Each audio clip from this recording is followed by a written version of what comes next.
Hello and welcome back to another day of Leaf programming with games. We'll continue on this simple game here. Classic sort of Snakes Wormies game. The significance of the show is, of course, this game is being programmed in Leaf. This is a programming language that I wrote and I've been working on for a while. It's always looking for contributors if you want anybody to help. And we're using OpenGL and libSDL here. SDL does all the setup and the keyboard control, and we'll do gamepad control and does our basic GL setup. GL, we don't have a proper game engine, so we're writing the game engine. We're going to go through and show how all of this stuff is done, and it'll slowly expand as we go on. Obviously, it's not going to be an extremely complex engine, but we go over a lot of the techniques you would use in a more complicated engine. And I'll show you how things like timers and stuff work, how you avoid things like this wacky dance it's doing right now. And we'll go through a lot of things, and hopefully you'll learn something about game programming, a little bit about Leaf. Again, I'm doing it in Leaf so I can force the language to move forward and see how that works. Then we'll keep going with this. And today the goal was, well, many things. Fix this nonsense where it flashes stupidly. Maybe put some bushes on the screen. And maybe put a teleporter, because last time I removed the ability to go across the screen and I realized that was lots of fun and it made the game really interesting. So we might add like teleporting sections, rocks, maybe an enemy. I saw an enemy graphic, I just saw this rock here and I decided, I thought, you know what, we need him. We need him as an enemy that chases us or just wanders around the screen. And that will be really fun. Let's see if we can put him into the game just to be really annoying. But first, let's clean up that really annoying timing stuff. And that timing stuff is this blinking here. When I haven't moved yet, the game goes in this sort of continual cycle, like, oh my, what am I doing? And really, the start I'm not concerned about. The start is okay. And this is the actual motion of the game. There's two things. I'm going to change the Apple motion, because you notice it jerks. We intentionally did that for God knows what reason. It was to demonstrate an easing of some kind. And what I'm concerned about is right at the end here, when we die, we have this sort of flickering. The time hasn't properly started, and we're going to change that now so the time doesn't actually start until you press the first key, and when the game is done, the time's over. And this kind of hard because we're going to have animations and stuff that go outside of that, but the actual game logic is a little bit weird. Let's figure out what we can do with that first to get rid of the weird bouncing and stuff. Timing in games is very hard to deal with. It's hard to get right, and I'm not sure. In our game, we have the issue that the core game itself, if we look at the code, the actual game, the game state has a step function somewhere, step function. This is working in elapsed time in step segments. It's not working in real time because we tied it to the logic of the game screen, like where are we? It does stepping motions, and so we've locked it, we've quantized it to that. And I'm trying to think whether that's a good idea or not, or whether the game itself should take care of that. But I'm going to try and do it the other way. I like quantization in these types of games because it makes a lot of sense. For a lot of games it wouldn't make sense, but this one maybe, I don't know. It's a discrete-based game. You could actually consider this a turn-based game where each turn has a very little minimum amount of time. Or, I don't know. Either way, we have to deal with this flickering stuff, and the game's over, it shouldn't step anymore. And maybe I should actually make this deal with time. That would make the most sense. Because then the game can actually control the state. So let's open up main where we do this. Main has a step ticks. Let's get rid of this and put it into the game itself. These are the number of ticks it takes for a turn. And this will be our reference time. And so this pausing of the game, this is going to be done in the main screen. We're going to do it directly in main. And we're going to move partial time over to the game. And we're going to have to move this counter here over to the game as well. So game, now step is going to take an elapsed count. Not an elapsed, but a... Let's make the game take elapsed. Elapsed. The danger in taking elapsed and not a fixed offset time is that you lose precision. But the floats in Leaf are 64-bit precision by default, so I don't think we'll lose it. We're going to start losing time. I guess that works out to, at our frame rates, at the time equal, like probably a month later, which we just don't care about right now. That'll be fine. And so we're going to do this. We're going to have a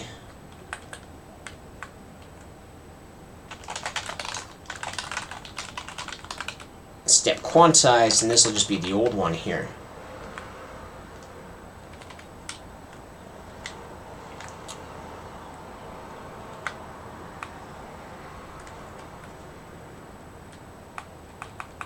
And we're going to have to track partial time. Step elapsed to float.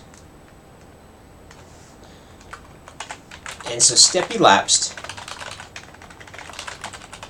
plus equals elapsed. And then while step elapsed ticks is greater than frame ticks, this is now step elapsed, we are going to just call step quantized. Feel free to ask questions if you have any, and then we're going to step elapsed minus that amount.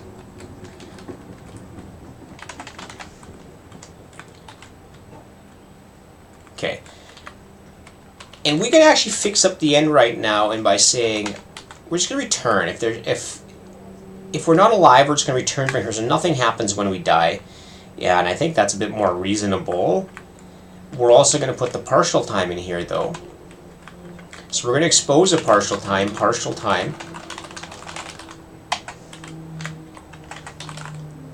And partial time goes, hello, love like Semtex, how's it going? Partial time is going to be step elapsed divided by frame step ticks.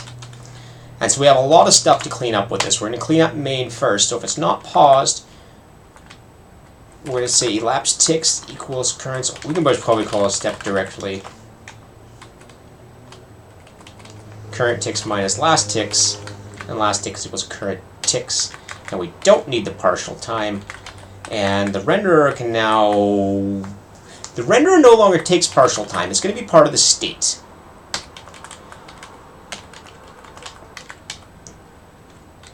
And that may or may not be good. We're going to figure that one out. Do we have any time variables here? Time. We don't need last ticks. We have running. That's fine. We can pause that. Now in the game renderer, we have partial here somewhere.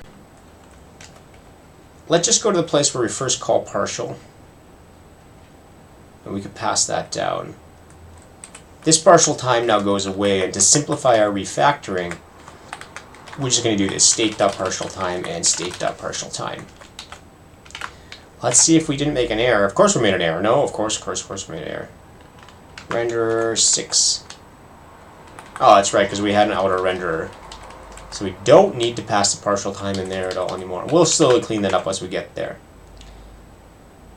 Now we're still going to blink at the start because we didn't fix that.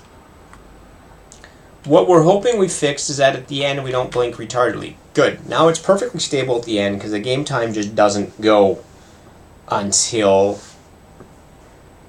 it just stops. Completely stops at the end point. What we can also do at the beginning here is in all these key symbols here, state, move, we can assume that moving cancels the pause.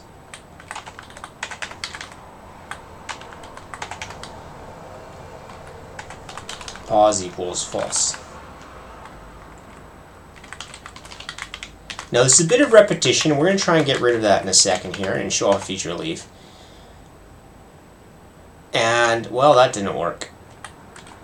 Oh, because the game didn't start pause. Well, I should probably start at pause then. Pause equals true. Well, we might see nothing now. That's the issue here. Right, we see absolutely nothing now. Oh, and it's still stepping. That's delightful. That didn't make sense. If it's not paused, then... Alright, so we're going to have to go the other way. We're going to put affection here. We're going to do let's var unpause equals... And this is now a closure. It's going to work on this. And we're going to say pause equals false. And last ticks equals STL get ticks. So no time goes by. Well, it's a bit weird because ticks could exist between here and there, so we might actually step like one, but I don't think it'll be enough to worry about it. Now we can call unpause from here. We could probably wrap in the move function as well, but... And here we're going to do this. We're going to do pause, then unpause, else. Pause equals true.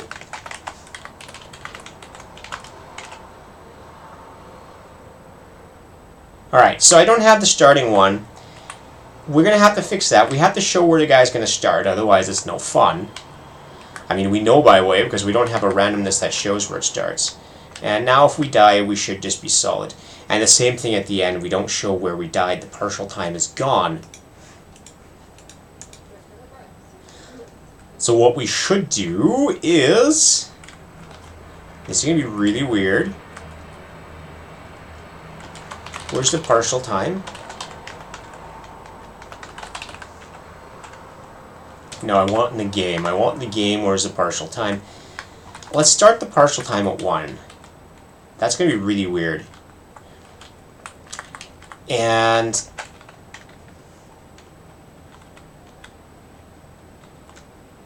the partial time will just end where it ended. I don't know if that's correct.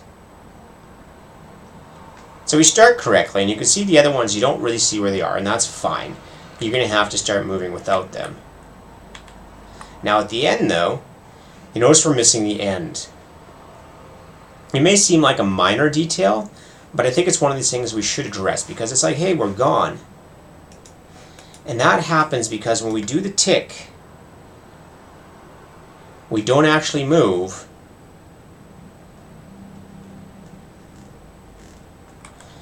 And it's going to be, this might actually cause a blip, but let's just make it set it in here. Partial time equals 1. May cause blip, better than nothing appearing. Alright, let's just go for that.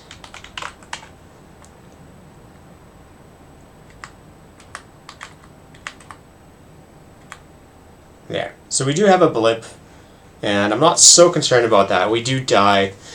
Okay, that's okay, because the game is a little bit more stable. So we can commit that. That's, I think it's partially there. We'll get back to what? Git commit, improve the time status.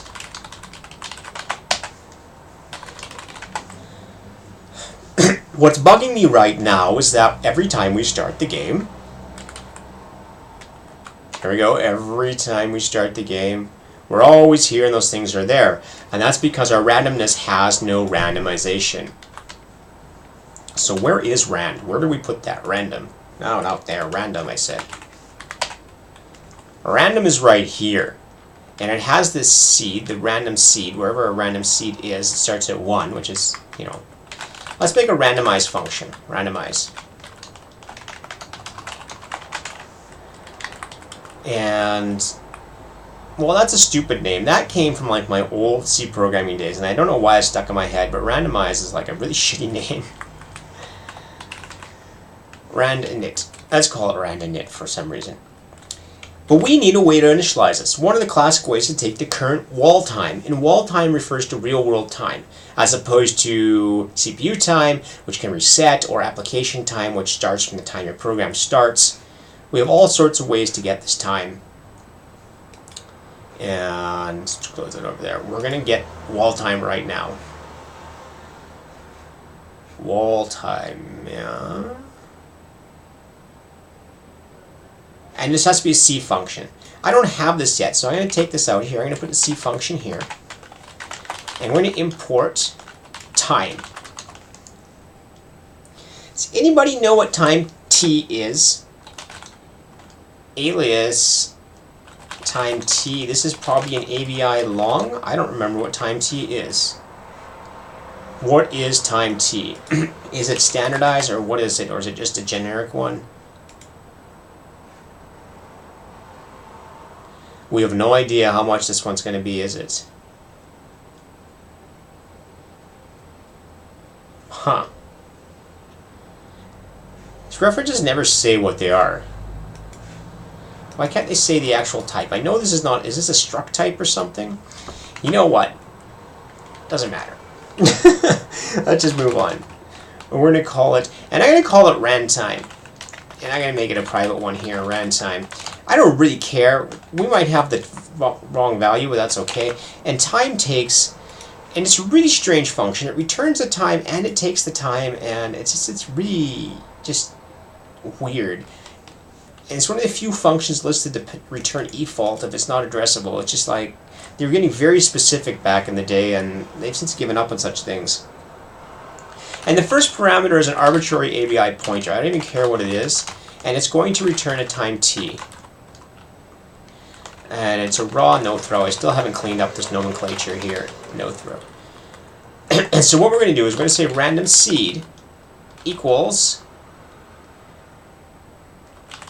lossy runtime. So we get a new random seed whenever you call random net, and let's go over to main and call this function. Let's call it right near the start. Random net. Let's see if this works. No, it doesn't. Something's wrong. Unexpected node type. So this is a generic parsing error. Unexpected node type is a really hard one to put a cleaner message because it's really like something went really wrong. That's 7 here. And what do I have? Oh, I forgot to erase the C function. Alright, and so it takes, yeah, it's supposed to take a 0. I'm passing 0 for null here.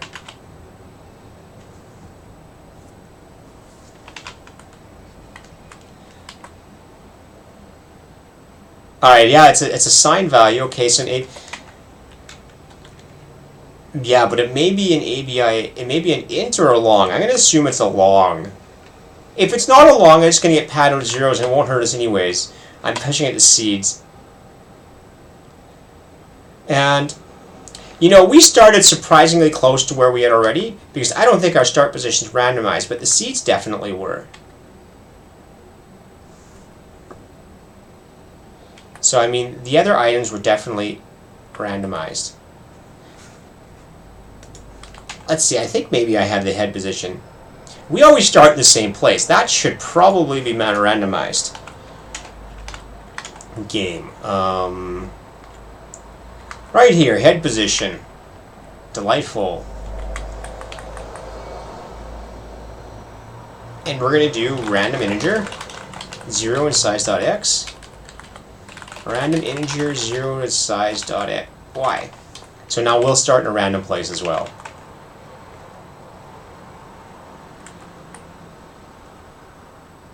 I'm chasing the apple. That's really annoying, and I got to fix that logic too, because it's too easy to make it. The reason we're chasing the apple there has to do with that partial timing. The game works in concrete steps, and so by the time we get to where the apple was, it's not there anymore. But the animations don't show that. The animations show like you're still on the apple, so we're going to have to fix that as well. We have to check if the head's like on the current location or the previous one. See, that one picked it up there, and that's a bit weird.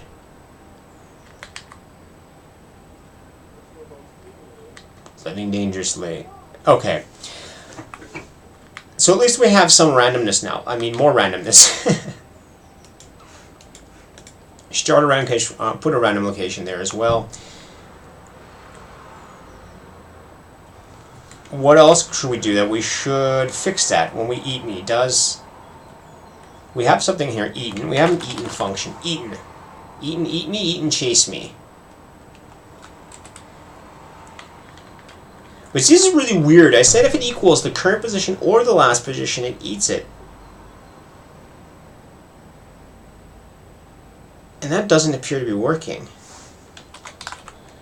Almost like it's not setting the previous position. Step dot, previous position equals dot position equals that, dot age plus 1. Alright, okay, I don't know why. So I'm not clear on why it's doing that. First of all, let's fix off in the game render the chase me one. Push dot. Push dot has this weird this CT thing, right? It's a partial time. We're doing a math sign of it, and I'm just going to put it back to partial time so it doesn't do that weird jerking motion.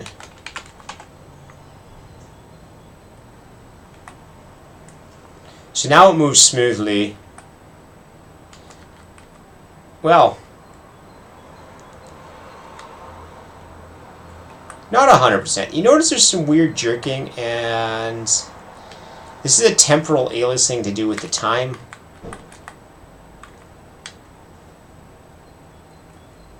It's also a bit, you may not see it because it might be my monitor, so I don't know, but there is some definite temporal jerking.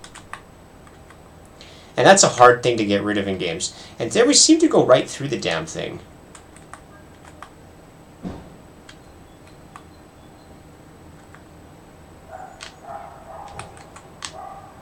I want to get to the one where I go right behind it. See, right there we went right through the damn thing.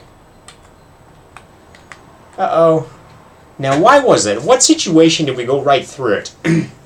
It was moving towards us.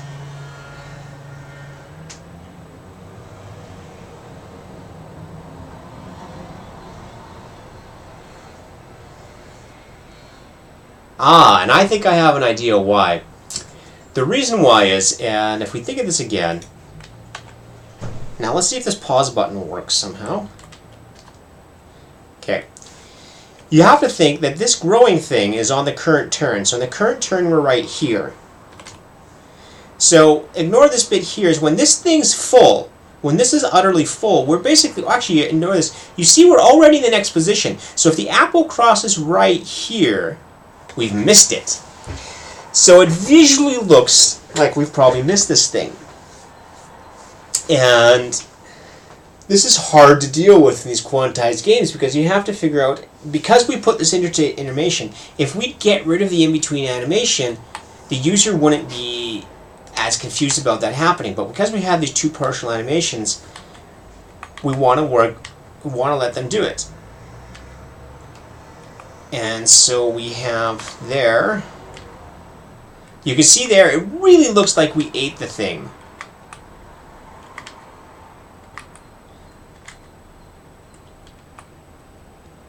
I'm just not sure how much we should fix it.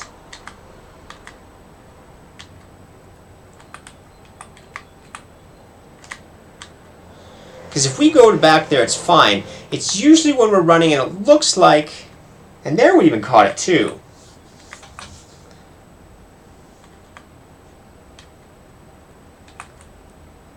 It's like really hard to tell if we've actually, like, where is the head of our snake?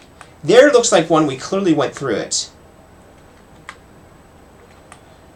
Like there was one we looked like we really went through it. And that one wasn't a problem. Going behind it wasn't a problem, but that one was.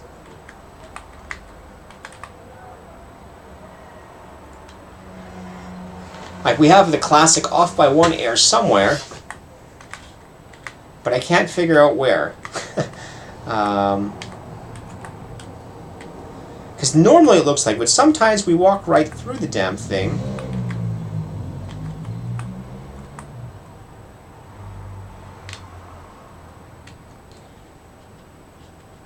You know, it might help if we change the apple, that if it would be on a body segment, it doesn't move across it. So instead of fixing the problem, we just don't let this sit on top of a body segment. We just change its direction. That would be actually kind of probably a better fix, because then we don't have to worry about the anomaly. We just realize if, okay, if we ever do cross it, it just changes directions. So after we check for eating, we can do that. Eat me. And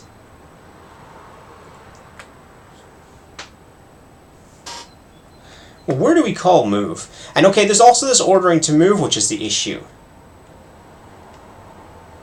Alright, this is really wacky in these types of games. If we go to the stepping, step quantized, the requested dir, we fix that, that's fine, and then we move and we check collision, and then we do eat me and then chase me. In a game that's continuous, like your typical third 3D game, this is not such a big issue, but here we have a real issue, whether we do these before or after we move. Do the dots move first? Because its move is where we check for eaten, and that's probably wrong. Eaten should be done after everything's moved, so we should check the conditions afterwards. So after we do step quantized, wherever this is, we should do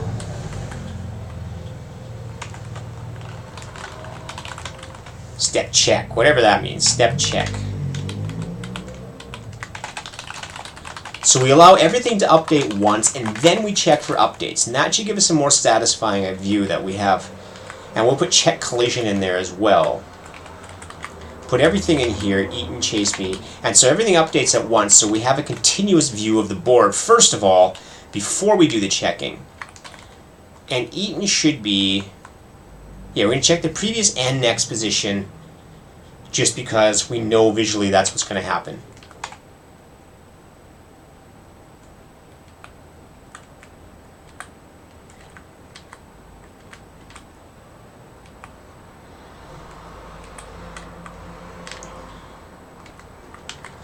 If we didn't make the fruit disappear right away as well, it'd probably make it look a little bit better when we actually hit it. Like, these ones are easy. This one doesn't move, so you don't have to worry about it. But this one here, we missed it. How do we get by it? Alright, I think it's probably better, to be honest. It's hard to tell. I know it's hard for you watching the stream to actually tell as well, because you actually have a frame rate which is half of what I'm playing at. And the frame rate's and we only have like 6 or 7 frames for each step, and if you're only seeing half of them, your temporal distortion is probably even worse than what I'm getting. But it seems like this game's still a bit of a underwhelming example of why we need 60 frames per second. But I think this fixed it. I think the key was here, don't do both updates first before checking the collisions. Alright, so what should we do next? Shall we add that little enemy, or... yeah, let's add the enemy. Now I'm trying to think of what the enemy should do. Should he just be a dickhead and chase us, or... yeah, let's do that. Let's make it really hard. So we had good scores before. Let's make it really hard. So let's go grab this enemy guy. Let's grab Face Carved Rock. Thank you, Open Clip Art Vectors. I don't even know where those come from. This is... I kind of find it unfortunate that on Pixabay they imported them all with this name, so we don't really know who the artist of this is, and we can't give them proper credit. We can at least check it and say this is one of my favorites, though. And let's open up the README and stick that in here. Boulder Rock Stone. And we're going to download this, and we're going to download... we don't need the massive ping. I'm going to copy this image. We're going to go over to Inkscape again. This is how I do the show setup. And foreground sprites is SVG. And we're going to paste it in here. See, he's way more massive than he needs to be, but that's okay. And we're going to... I don't mind changing the dimensions to make him square. And where do I want to put him? Let's put him just down here. There we go. Making the exact sizes. So we have this boulder. We've got the boulder dude that's going to chase us. And this is in position 0,4. That's your sprite map. The bit chasing guy is 0,4. Now let's add him to the game. Let's save the game state. First, we change it here. Get status. Should commit often. Get commit often. What do we want to do? What do we do? We, I don't know what we did. Fixed state checking. And flickering. Oh, what we have to do over here too is I still have to export this stuff.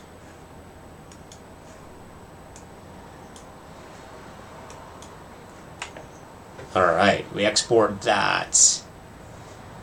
Then we're going to go back.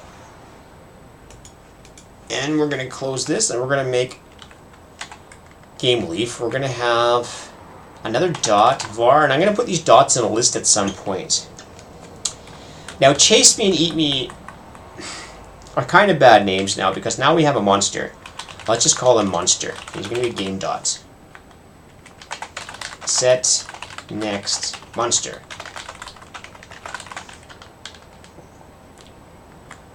Alright. Well, he doesn't really have a next monster, but let's do a next monster. I don't know how the monster would die, to be honest. But let's worry about that later. Monster.position equals get random. I can say edA-qa because they're the same. We'll have the change it. Monster.previous position equals monster.position. Now we should really have a common initialization at this point. Right, let's just do define next dot.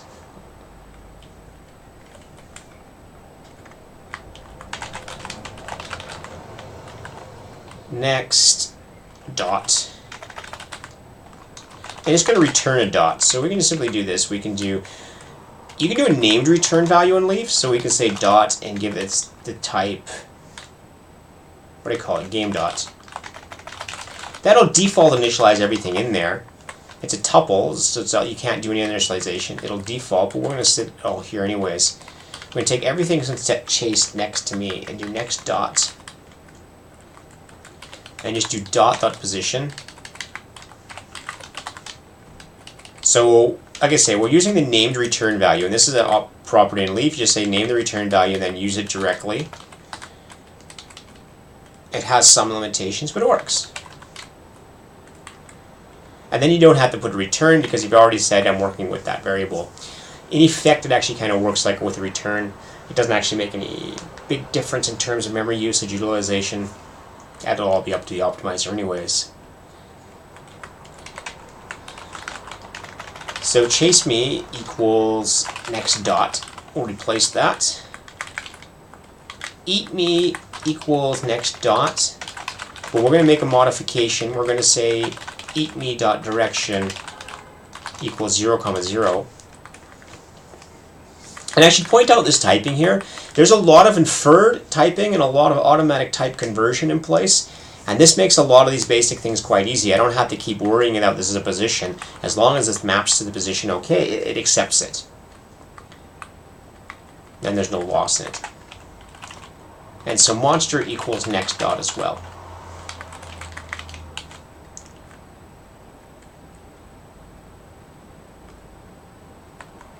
Alright, let's make the monster move. We have somewhere here monster equals step monster monster. Step dot monster. Then we have to render it. Game renderer. What do we do? Eat me. Eat me! We're going to do a push dot state dot monster. We're going to make him take the texture color entirely. Partial time, and he has, what do we say, 0, 4. So this should put a monster on the board. This should put a rock-like potato monster, or, oh man, I hate when I do that. I commit the wrong thing. Alright, where's our monster? There's the potato monster right there. You can barely see his face, unfortunately. He's too small. That's unfortunate. And nothing happens if I run into him. So this is really unfortunate that the graphic is too small. It's just not clear enough that we're chasing that monster there, right? This is, you can see it in this resolution. But I really like this guy. I really like this monster. So let's fix it on there. Let's actually get a proper monster here. Let's clean it up. Let's go back and we're going to clean up this thing. We're going to get the SVG file instead. Save that, and let's open that up in here instead. Let's just clear this guy out. Let's do import, and where's that SVG file? There we go. Wow, the import totally failed. which is really weird. It was an SVG file that actually just totally failed in Inkscape. Usually SVG files work. And that's going to make it really hard to clean up, though. So what do we do? Let's go to GIMP. Paste as new image. Let's go back and copy him again. Let's view this thing. And let's see if we can just like maybe increase the borders in GIMP. So what we can do is there anything here we could possibly do? Contrast. Let's improve the contrast, reduce the brightness. And I don't know how well that is going to be. Filters, let's do an edge detect on this. Edge. Well, that's really wacky. Those are edges, but there's things we can do with this. Edge. Well, the Sobo one looks wonderful. Amount. Alright, so what we're going to do is we're going to take this. I want to first of all change him to be square. Let's make him 640 wide. Okay.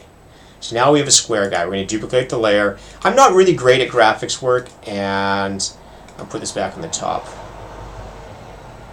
Move to desktop. I'm not great at graphics work, but I do a little bit of things sometimes just so I can get through stuff. And obviously, eventually we'll have some graphics made for the game if we really think it's worthwhile. But let's do an edge detection. I don't know why we do black here. Black. And what we can do here is now, I don't know why it made it all black. I would prefer to have it transparent. But we can play with like the multiplication layers now. How these things...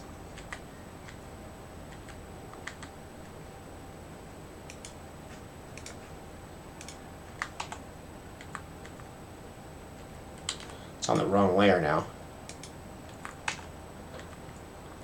So one of them is going to give us a stronger borders. Something like this, subtract, would give us much stronger borders, but I don't know if we see it. I don't know. I think this graphic might just not work for us.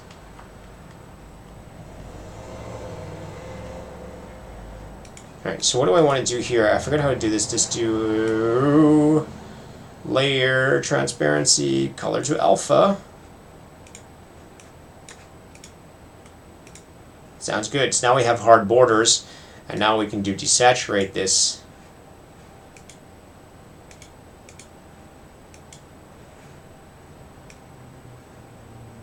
What are we doing? Why are we even doing this? Brightness. I don't even know why we're doing this anymore. I've lost track.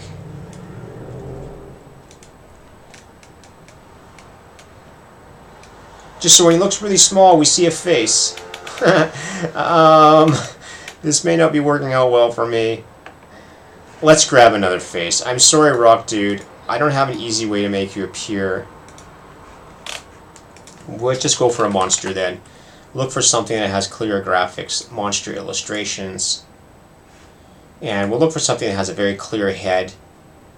What likes to eat worms? Something like this would be good, something like that. Something like this middle, the orange thing in the middle would be awesome. If I don't have that, let's just grab the middle thing out. And what do we have? This guy. This guy looks like a worm-eating monster, doesn't he? We'll do one more page, see if we have a better worm-eating monster. These guys are kind of cute, too. They have like two screens to them, too. You can have like a dormant and awake one, so if you ever got close to the monster, you wake up. I really like that idea.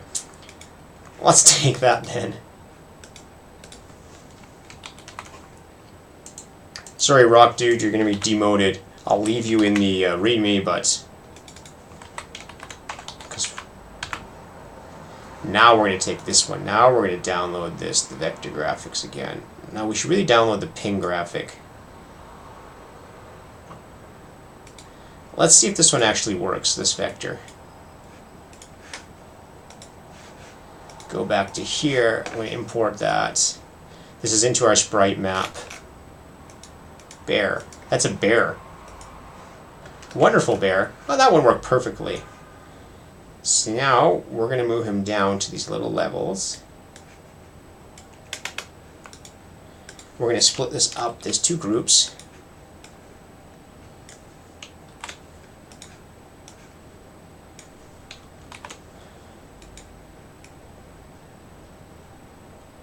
I don't know why it's not snapping anymore.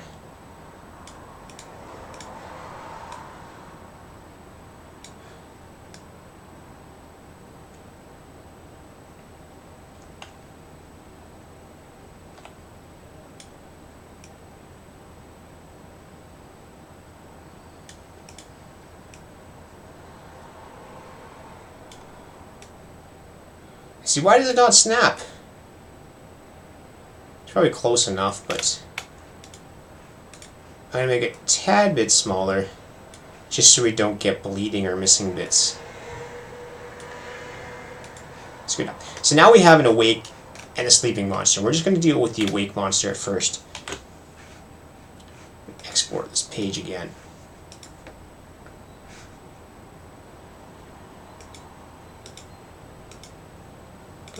Where's our array renderer?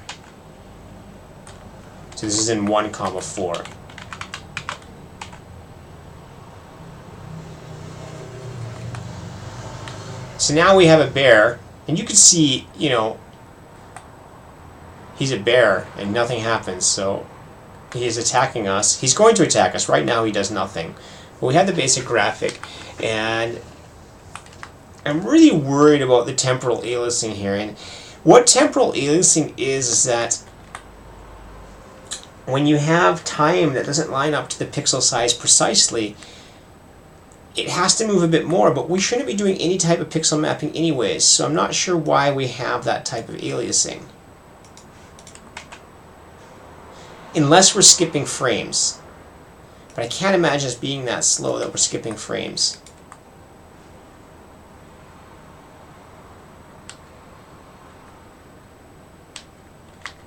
Well, we can print it out. Let's print out the game thing, and let's print out our timers. Our time probably isn't perfectly synced to the time as well, and that can also create an anomaly in the way it prints out. So let's first check whether we actually have frame drops, and we can do that just by printing out the ticks in the middle. I'm going to put var elapsed again. Elapsed equals standard print line, and we're going to print out the elapsed time. Elapsed. Now let's see what time we get here. And we'll run it for a while, and this will print out lots. But you can already see the shaking, so that should be enough. And our elapsed time here is disturbingly weird. Alright, so we are losing, we're doing frame drops, I think.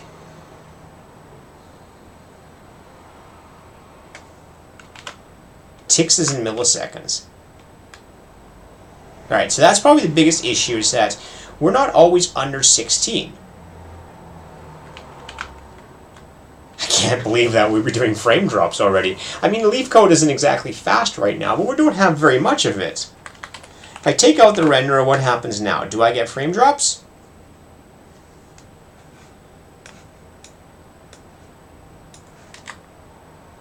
Okay, so we have an anomaly with the timer, it looks like.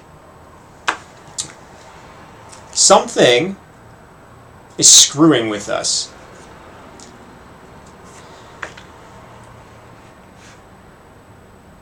A frame on, let me check this thing, octave.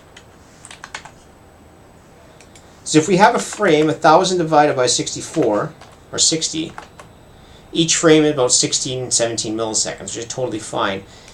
But these times here, these elapsed times, go well beyond that, which is kind of disturbing. Is it really the precision thing? I think ticks should have been fast enough. It has high precision timers as well, Let's see what that. The swap window, I mean, this has to buffer, but come on, seriously, we should be able to do 60. We're not even rendering right now. So something's really wacky here. What would that be? Anybody know SDL? Do you know if SDL ticks is sufficient? SDL ticks. Let's go back to SDL timer and get performance counter, I guess.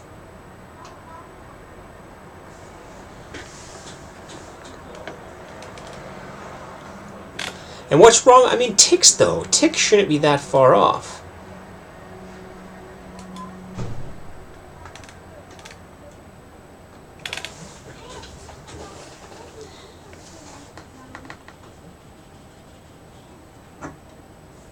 Well, let's look this up a bit. Accuracy of SDL get ticks.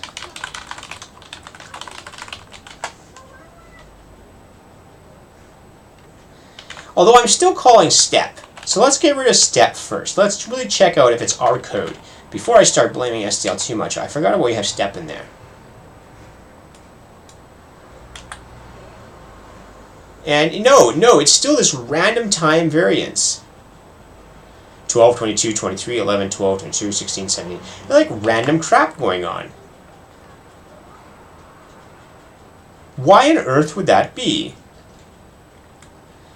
Poll event is certainly not polling something.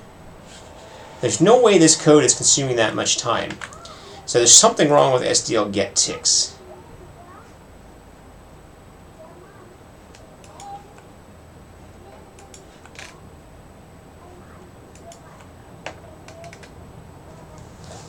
This would make sense here. Just make SDL ticks use the performance counter.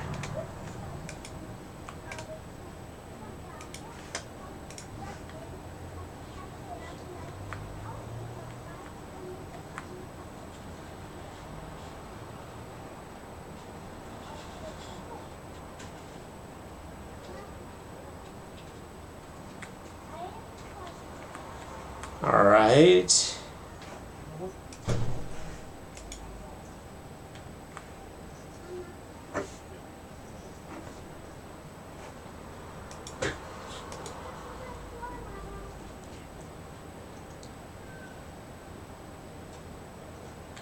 I already have this one.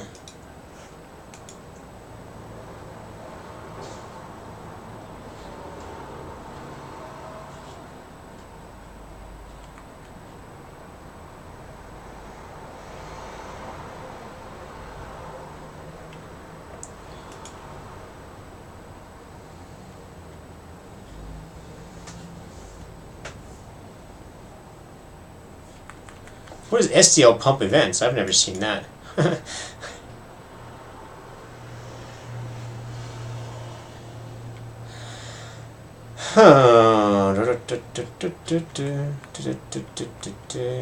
Alright, we're going to just use the performance counters. Let's go for it. Performance counter. Let's open up the SDL library. And we're going to go in lib. SDL leaf ticks. We're going to add two more. We're going to add get performance counter, which is UN64.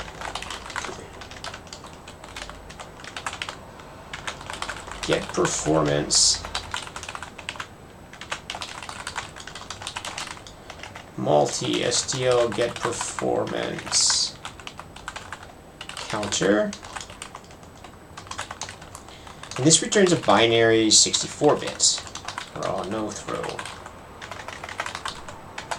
And then we also have get performance frequency. Count per second of the number of ticks. Good, that should be close enough to what we want. Get performance frequency. Obviously, a long-term Leaf will have a way to automatically import these libraries with these definitions from C. There's a few projects that do it, like C2FFI. It's just not. I'm not using enough of them for now. It's possible if I import GL or SDL, there's just so many definitions it overloads my compiler right now anyways. And let's just make a function here called getElapsed.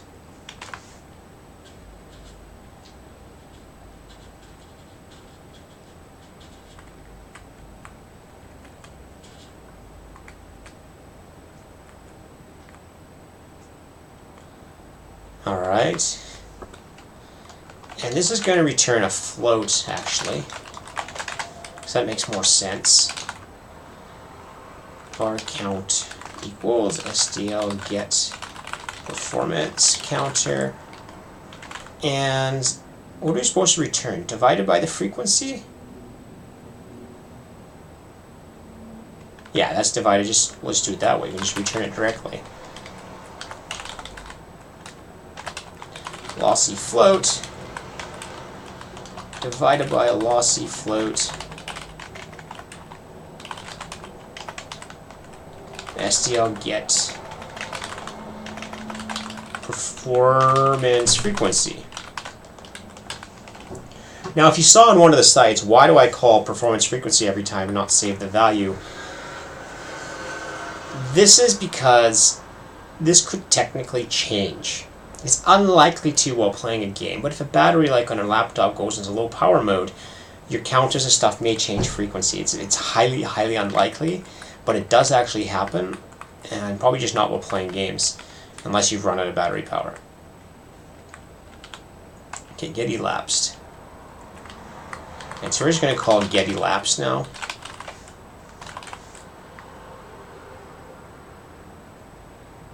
And we'll change this whole thing. Previous elapse. Last elapsed. Yeah, okay, last. Let's just leave it for last ticks now. getElapsed.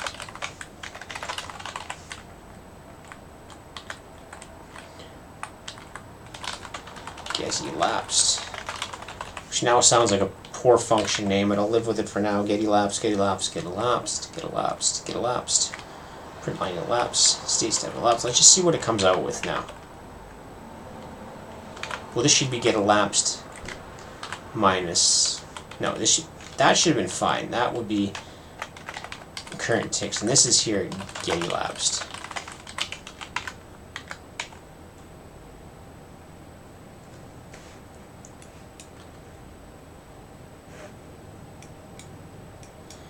Alright, so I have the same weird random nonsense. And I have no idea why. It's like the frames are toggling back and forth between, like I'm skipping every second frame. And it has nothing to do with the timer, it has to do with the something else. Something else we're doing must be wrong. And anybody know what that might be? SDL skipping every second frame.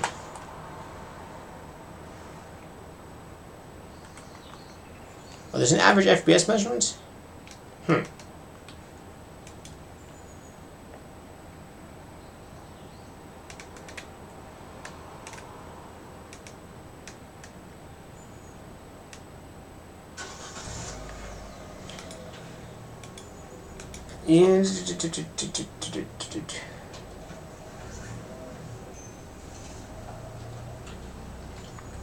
Well, this is kind of useless. That's not what I wanted.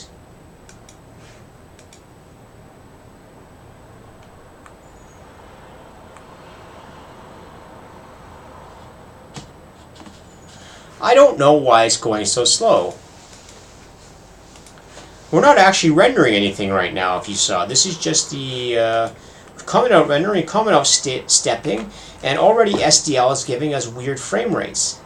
One's good, one's bad. One's good, one's bad.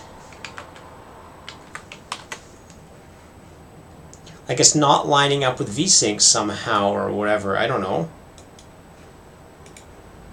SDLGO window. Like if I take away the swap interval,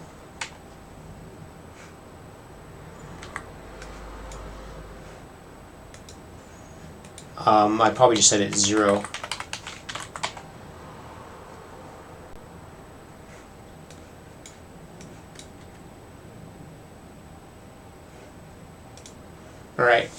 So if we take away the swap interval,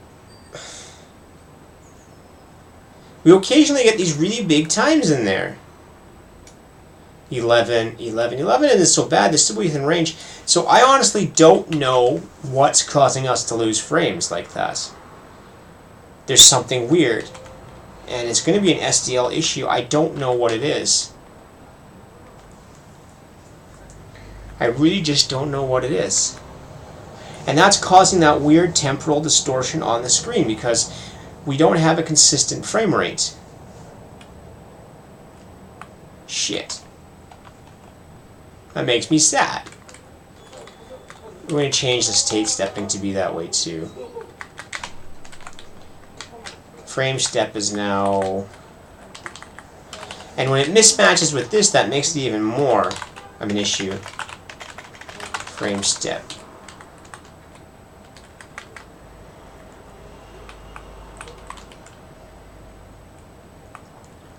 Step elapsed, partial time, these are both floats.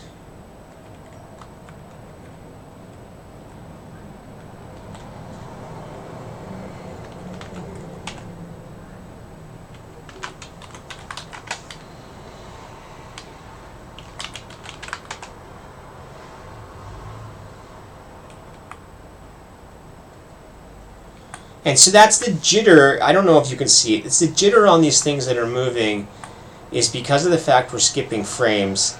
And I really don't know why that is.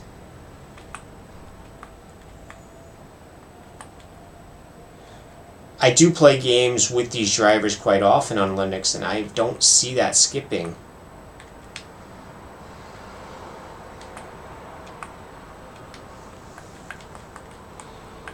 Maybe there's something we're doing wrong. Obviously there's something we're doing wrong. Let's start it again and let's make it really small. See if it's anything to do with the display it's actually swapping.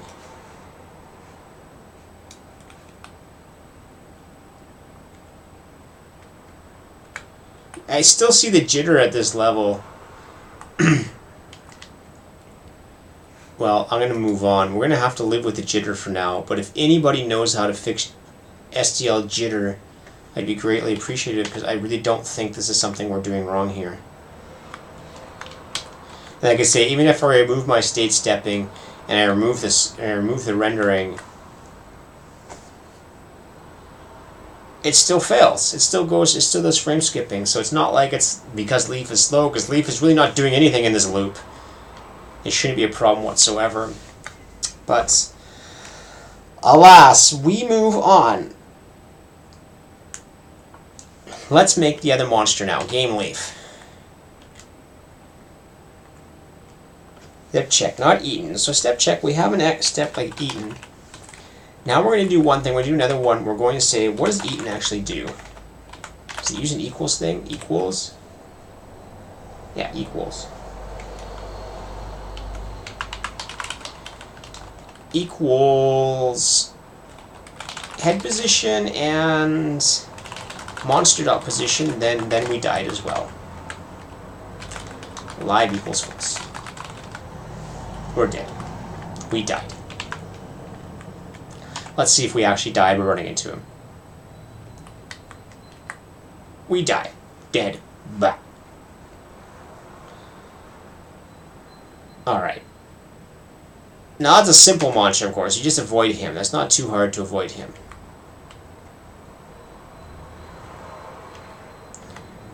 What if the monster actually chased us? Because it's rather boring to have him do nothing. And we're going to allow it, so in those cases we're going to allow you to run through because it's more sane for the player to not have to deal with the fact where they partially hit him.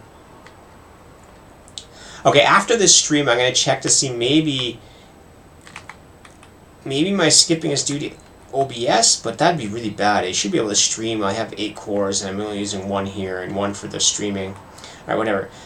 So now we should make maybe the monster should chase us and not run through us as well.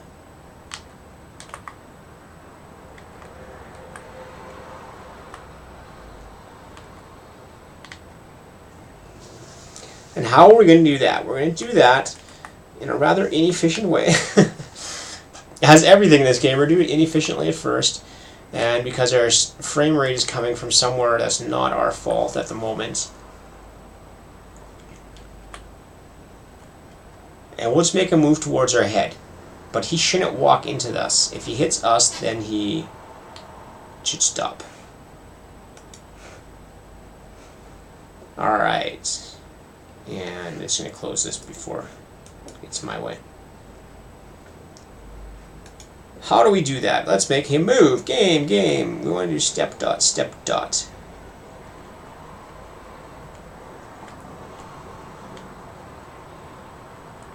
Now the step dot for the monster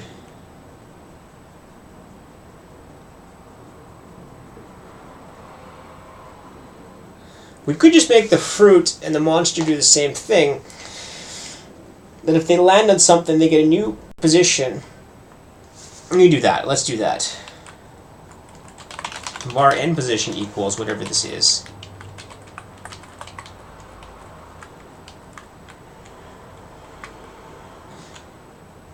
And we're going to try to find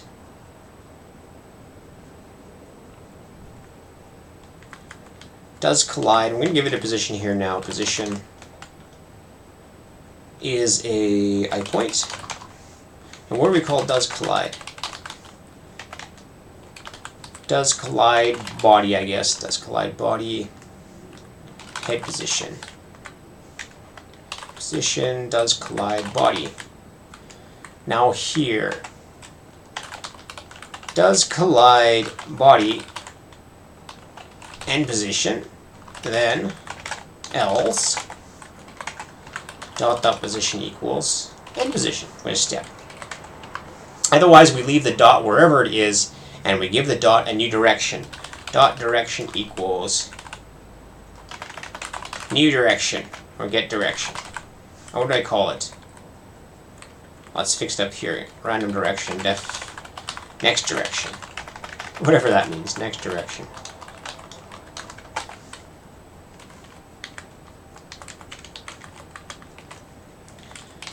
Dot equals next direction.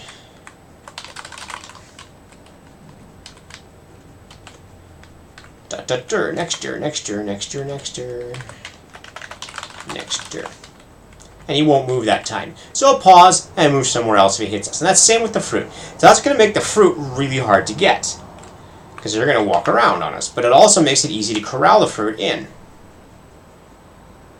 So watch, when the fruit hits us, if it hits us, that's good. It bounces away.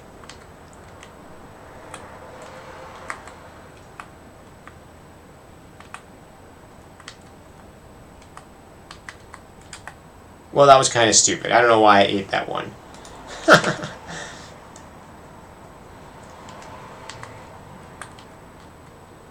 And so the cat also,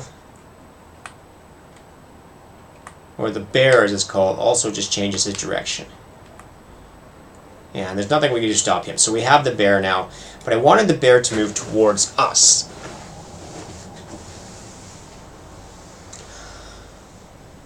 Which is kind of annoying. So let's just let him walk around randomly for now. Let's just make him do it that way. And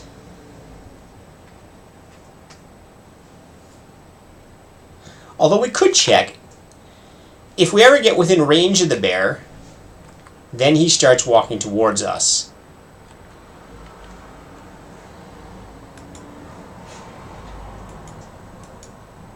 But I don't know. I don't want to do that right now. I don't want to do that right now. What else? We had the sleeping bear we could do.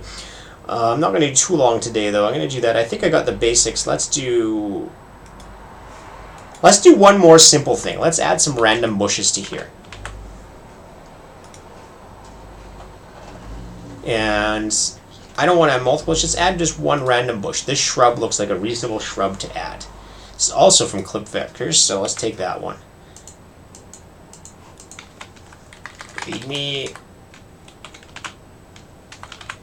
I have a feeling copy-paste never quite works. I'm just going to take a very basic one of this. I'm not going to take the clip art. I'm just going to copy it in. This is also why I put the locations down, so if we want to reuse this later, we can.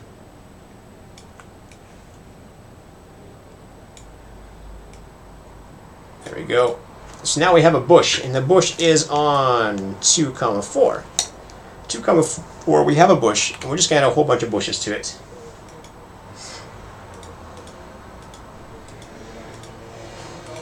So in the game, we're going to do, when we set up the game, we're going to add some bushes.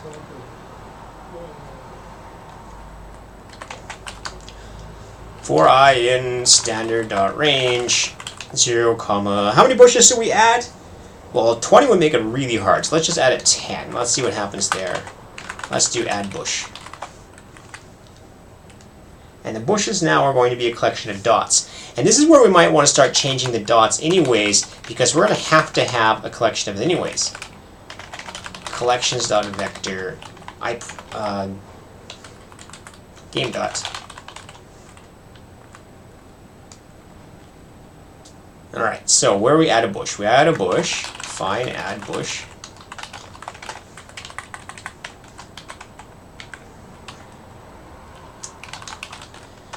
Our bush is a game dot. And I guess it should be just we'll just do the other one. So we have bush equals next dot. We're going to clear the direction as well. Bush.direction so it doesn't move around. And then we're going to do bushes dot whatever I called it, add bush. And in the game renderer, we're going to add all these bushes. I in standard.range. There is a for each in there. I'm just avoiding it right now at the second. I don't know why, to be honest. Standard range state dot bushes dot get size. Push dot state. State.bushes.getI. Just take the color from the thing. We might want to put a random color here too. Partial time we don't really care about here. And it's 2, 4. Let's see if this actually adds bushes before we start worrying about avoiding them. Well, we don't have any bushes. Probably because we forgot to export the sprite map, right? So we might have bushes, they just might be invisible.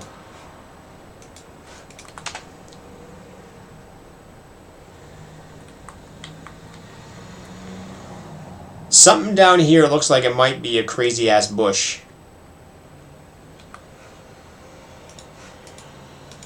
Let's put always 1 for this. 1 for this. The monster should also always have 1. No, that's kind of silly. Monster moves. The bushes don't move, so why do I not have these bushes?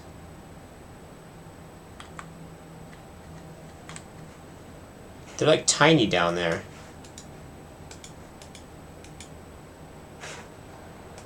Not tiny over here, it's the proper size. Push dot. What have I done wrong? What have I done wrong? Hello, Thanos! We're playing a Wormies game right now. Well, not playing, we're writing it. And I'm trying to figure out where my bushes are. There's a whole bunch of bushes that are supposed to be on the screen. And you can see this monster guy's kind of chasing us as well. And this apple. Hey, it's really easy to catch those apples now.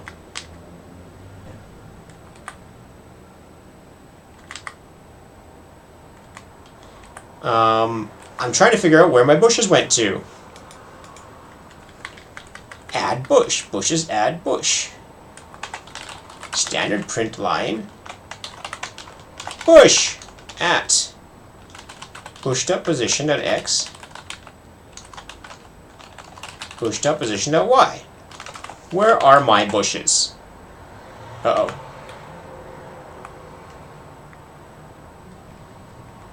Forgot a comma. Bush, bush, bush, bush, bush, bush, bush.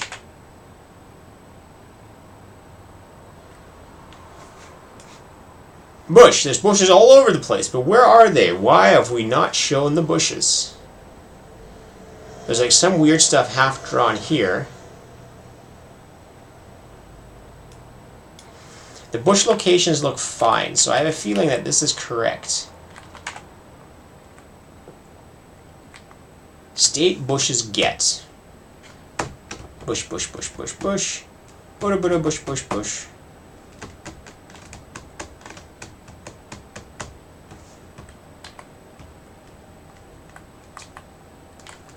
Well, let's check it out here. Where is our problem with our bush? Bush.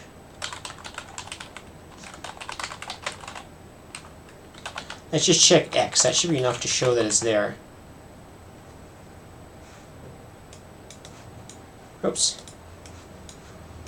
Why is it doing that to me? And looks like we have all sorts of bushes. Why are the bushes not being rendered?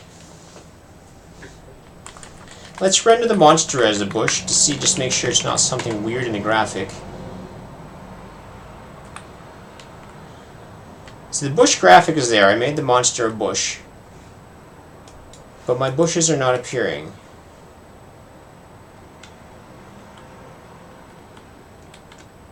Huh. Now I'm confused. Now where do my bushes go? Why are they not here? Why can I not render bushes?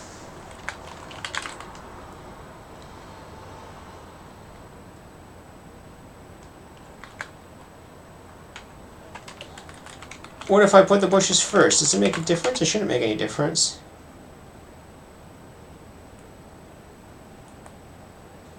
There's always this weird collection of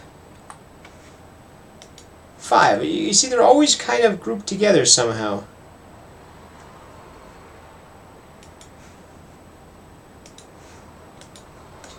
This is confusing. Where are my bushes? That made no difference though, so that's fine. The bush, what happened to my bushes? I didn't screw anything up, did I? Push dot. Push dot, push box. We have a sprite, partial time divided by.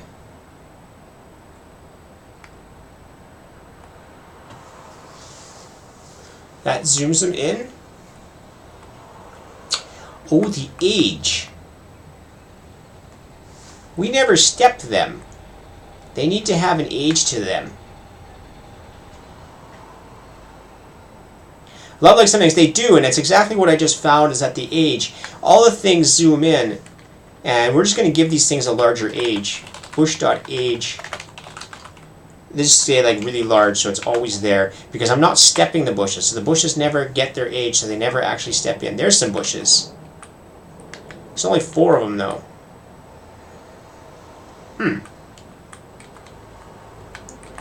Why do I only have 4 bushes?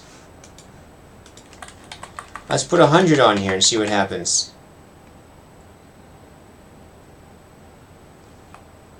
This is like really wacky, and they're like all stuck in the same spot too. What the hell? That is so weird.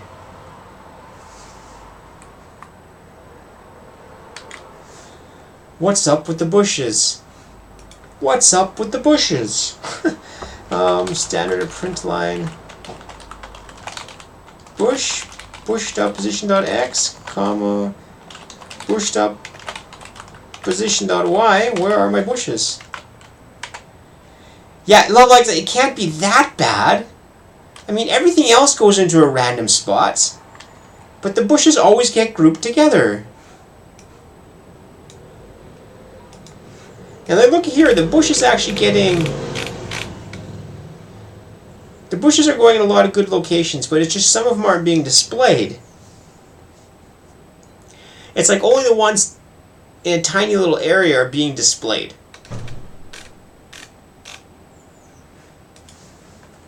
Which makes no sense. Standard up print line. Bush is bush count. Bushes.getSize. What's going wrong? Buses. We don't have any buses in here. We just have bushes. So let's see what's up with the bushes, not the buses. 100. There's 100 bushes, and we show these 7. This is perplexing, to say the least. the weight.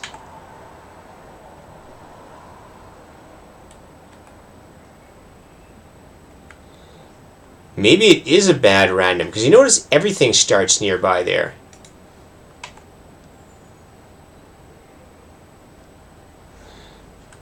Right, there's the monster there too.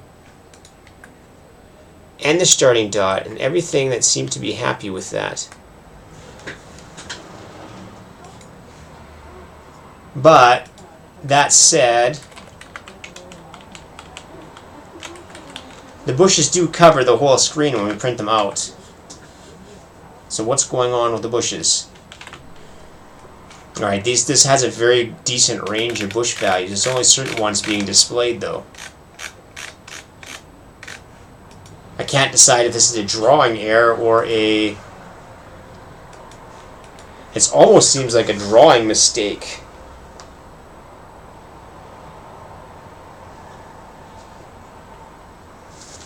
Because those bushes are definitely in random positions.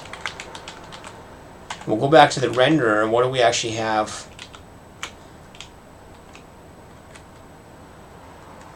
We actually render in places, push dots. And let's go to push dots.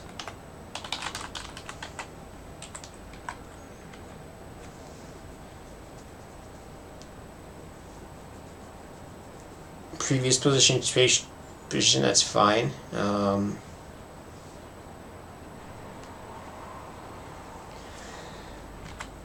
In Thanos, I should in theory get one, but that's a good test to do. Let's see if I get one bush.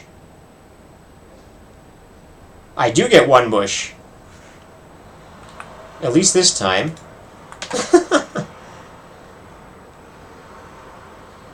And it goes outside of the screen, which is probably bad.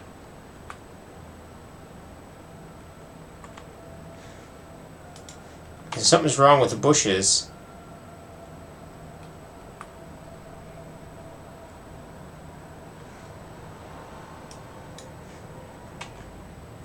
Where are my bushes? There's one. So the one is always on the screen. So we always get the one bush. Now if I go up to 2 bushes, how many bushes do we get? 2 bushes right beside each other.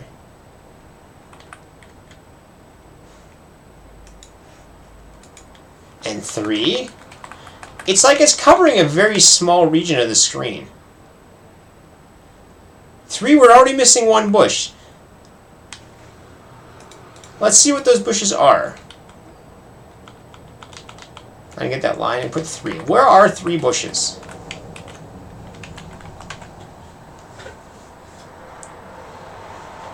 Where did they go? We have...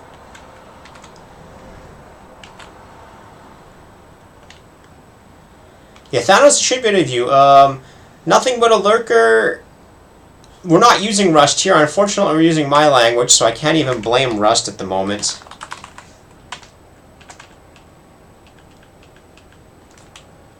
And let's get rid of that for now. So this is my language, Leaf. It's not Rust. And yeah, Thanos, I saw that one appear out of view, so let's go. That's why I just want to check this again. I want to see where the bushes are actually being created. So there's 3 bushes. At 11, 3, 4, 15, and 1, 16. And that's clearly not these positions. Those are not where the bushes are.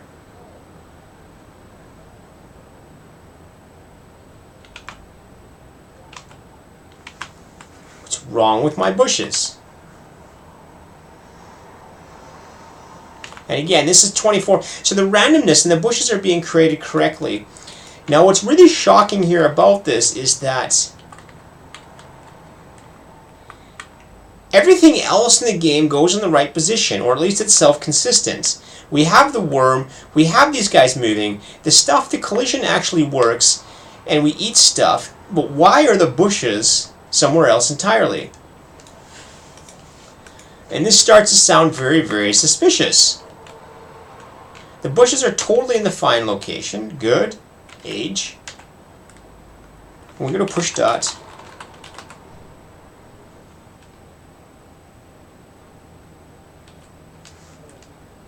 I'm not sure what you mean, Love Like Semtex.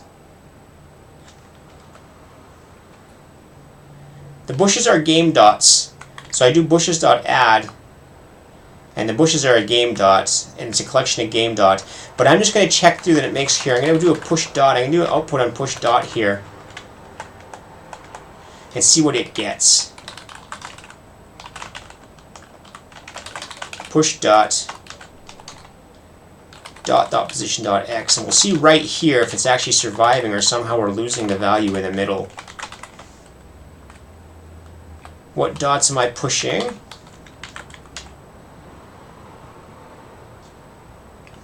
Alright, close this, and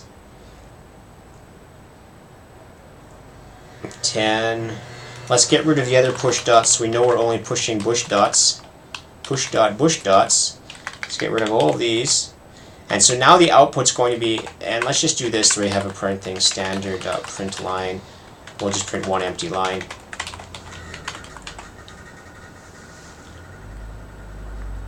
Alright, so there are some way out of view there, and that's really weird. And what is it printing these? What are we getting here? Now look what I'm getting. 18, 18 is somewhere over here, 10, 18 is over here, and 12, 4 is up here. It's like something's gone horribly wrong for the bush. The bush, but it has the right location. So this is like, it's very, very late. It's getting that location error wrong.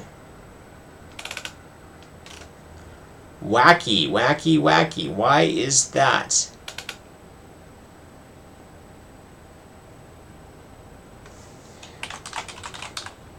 This is like really weird. Well, let's check out this point here. Standard print line, push box.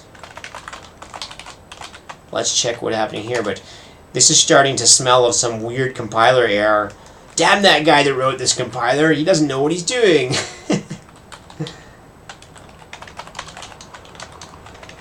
Position of Y. The size appears to be correct, and it's got the right sprite. It's got the right sprite scale.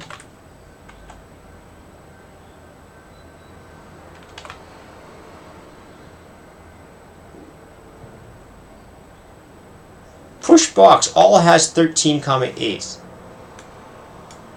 That's a tad bit weird. So what in push box is calculating this?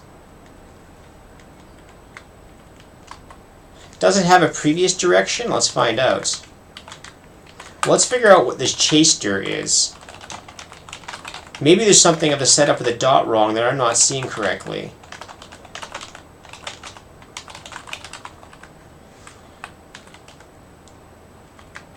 Because it does chaser dot previous position plus chaser times partial time.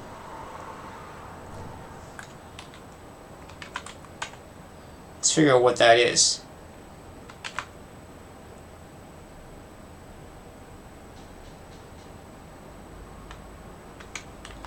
I think the previous position's wrong.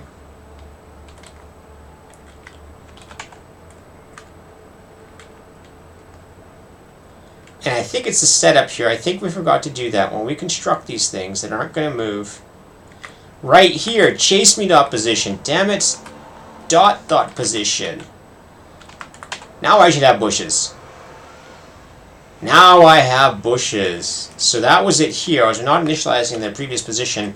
And because I'm not updating them between the states, it would never get the position. And the other ones were correcting themselves. And that would explain the weirdness on the other ones. Alright, so let's go back and update the game. How many bushes do we want to add? Now I want to add 20 bushes to make the game super annoying hard. Alright, so now we have all sorts of bushes, and I died right away. Yeah, non-moving objects, that's... We started in the bush, that's okay, but you can see this game with 20 bushes would be ridiculously hard.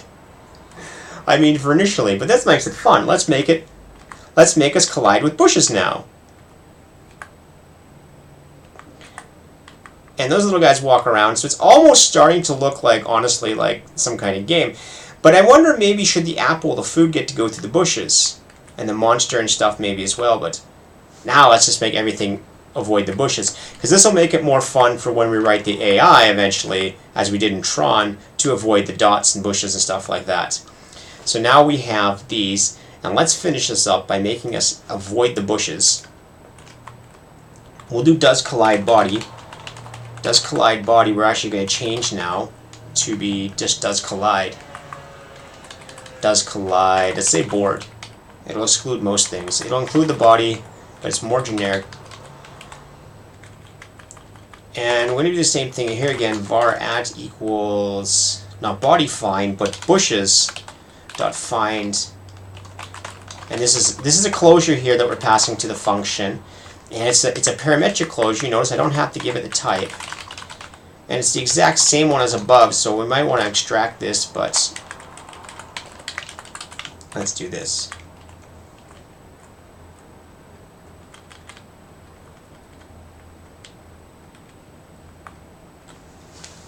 And we have to say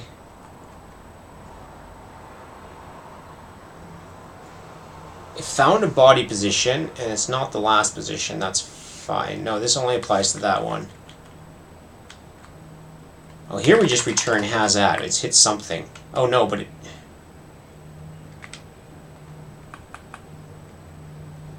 This is weird because it's already on the board. It's going to collide with itself.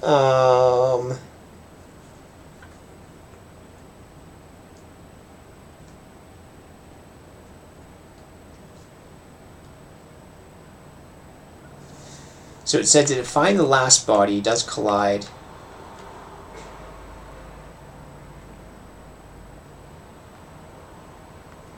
Alright, so this check here for the body head is to ensure the body head doesn't collide with itself.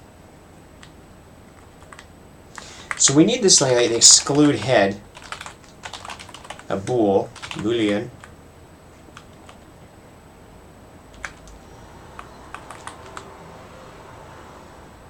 Return not excluding the head, exclude head, or, and this is a boolean that defaults to false. Either we're not excluding the head or the body doesn't equal that. And at the very bottom here we just return this. And these ones can come first because they definitely make it oh yeah, if has at. Now we should do this way. Has at, then return true. Alright, does collide board. So this is also, I'll show you in a second, does collide board.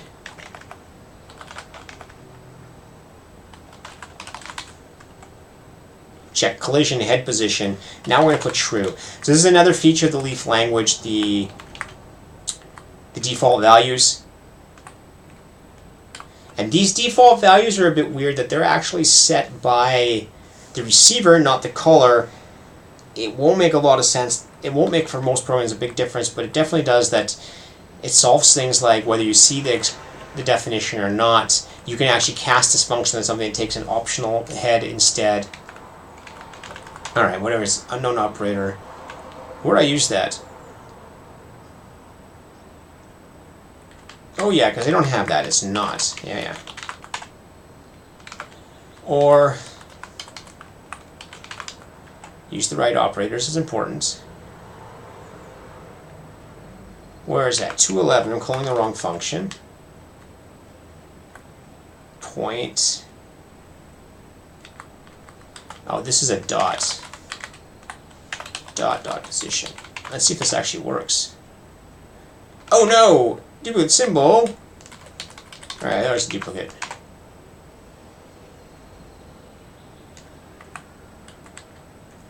Let's see. What? Oh, the monster actually hit the bush. That's wonderful. So the monster's going to walk around at random now, and that's really cool. I really like that. So the monster's going to walk around. That pretty much means that if I hit the bush, I'm likely to die. Let's test that. Yes, I do. That's delightful. That's delightful how I died. So now I have bushes in the game. Bushes and a monster that walks around.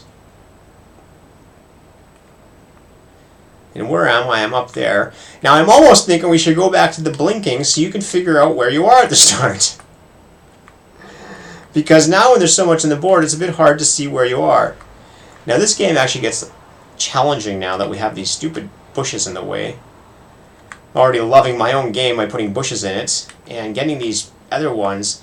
The moving one should actually be considered a lot harder to get now. It should be worth more points. We can trap the monster. And this is where we'd start, where AI might start having come in. If we could figure out, if we're doing flood fills, if we actually trap the monster, like if you can create a complete wall around the monster like that, for example, if you had that bush, that might be a fun way to make the monster die. So you can actually kill the monster by trapping him, or if he doesn't have enough spots.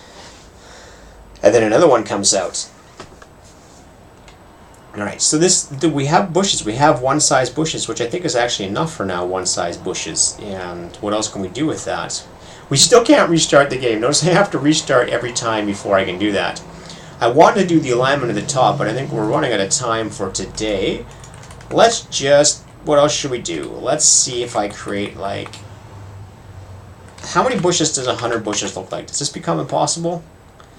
You very much might create a board that becomes impossible. But this game just, like, upped the difficulty to, like, a ridiculous level. The worm might actually be moving too fast now. Man. Oh, jeez. This is super hard this way. If anybody else wants to download the branch of Leaf and play the game as well, feel free. That'd be wonderful. I'd love to see you, and you can play around with it. So we have these bushes now. I'm going to set them back down to a normal menu, to a normal amount. And I'm going to play the game and talk about what we did this one around. And I'm just going to do 15 bushes. We'll talk about what we did as I play the game, as like the wrap-up of what we're doing. For those wondering if I'm going to play Rust tonight, I'm really undecided now. I am not super excited about the contest. I'd have to click with the bot again. If I have some time, I will, but I'll be going out for some food, for grilling, because grilling's more fun than Rust. So I don't know tonight. Just watch my Twitter thread, and I'll see if I play tonight. Otherwise, I'm just going to end up in the Silver League in that contest. We were at 10, and some weirdness kept us down. But so let's go over what I did in this game now. So today what I did is I changed a few things. We made the endgame stability a bit clearer, so that you don't flicker. We added the enemy, that little bear. It's called a bear on the file name, but it looks more like, I'm just going to call it a monster, or it looks like a mouse. And we added bushes. We also added so that if the apple ever hits something, it doesn't walk through it. Instead, it changes direction. And same with the monster. I was going to make the monster move towards us, but to be quite honest, this game is already getting hard enough as is. And the other monster I add would actually be a second worm, I think. Uh-oh! Did you see something? Did you see the cherries? They're moving. The cherries must have started on a bush. And so when the cherries start on a bush, they trigger that same check that, hey, you can't move that direction. And so they probably changed direction then. So I really like that. That's really kind of a weird emergent thing. I'm having a lot of fun with this. Hopefully we learned something. We added more to the sprite map. And we did some cleanup. We changed the timer. I actually fixed quite a few things in Leaf since yesterday. I fixed some of the to-dos in the file.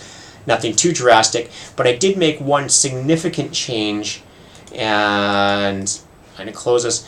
One significant change I made, where's that, is in the parsing, because it's something I kept trying to do, and I couldn't do it. Game render is where I did it. Right here in the parsing, this spans multiple lines now. What I did is any binary or ternary operator, these are actually technically binary, if you have an open binary operator, it extends to the next line. And that allows you to keep extending lines very clearly. It kind of forces the style that you have to trail with that. But that cleans us up a lot, because before this would have to be stuck all in one line, or you would have to stick it in parentheses. But I think this trailing binary makes a lot of sense, and I'm going to stick with that. And I haven't figured out why it's compiling so slow now. I still think it's LLVM. It's not Leaf itself. And I got to check that I didn't maybe compile LLVM in debug mode. That could explain the slowdown. And, wow, look at where it's put the stupid cherries. That's, like, mean. It's like corners are hard. And we're going to keep extending this game here. We're going to keep cleaning things up. Try to make it so at least it's a clean game. We don't have to add more features, but anything like overlapping and stuff.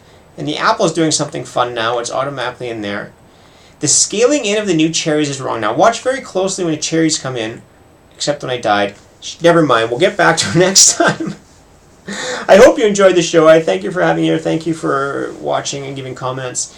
And I'll maybe see you tonight with Rust. Otherwise, definitely follow me on Twitter and Twitch, because this week I'm going to be doing random timings to see what shows and when I can do them. I'm going to be trying to set up a new schedule for when it's convenient for me and when people watch the show. So definitely tune in. And I thank you very much for watching, and we'll catch you again next time.